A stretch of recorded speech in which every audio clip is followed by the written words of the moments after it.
going to ask my brother to interpret. The people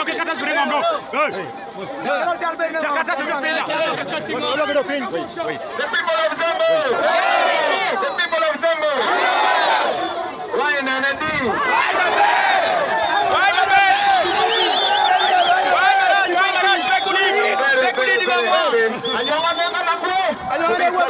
Today. I want to say thank you very much. My brothers and sisters. First of all, allow me to put on this thing. Yes, the white helmet. I mean, allow me to put it off. Do you know why I'm dressed like this? Do you know this one? This one is a bulletproof. It is such a shame that the presidential candidate, our president, has to put on a bulletproof.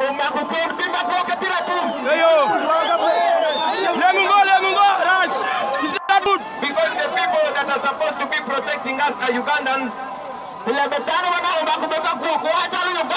They are the very people that are trying to take my life.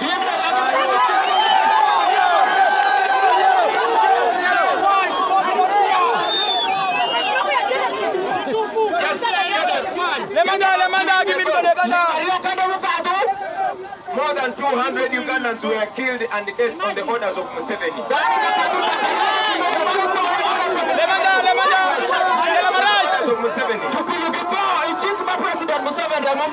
Just because they were supporting me. And I want to tell you, I know you've seen it on the news, that the police itself tried to murder me. They ended up shooting at my brother Dan Magic.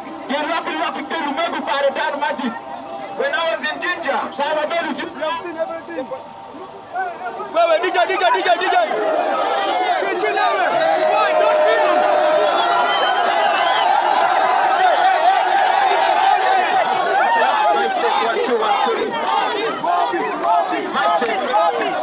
my brothers and sisters, I am telling you this because this is the truth.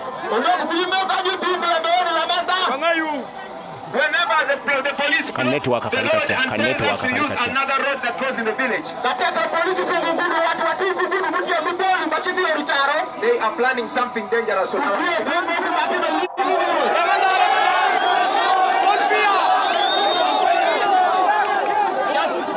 Yesterday when I was coming, listen to me, my brothers and sisters.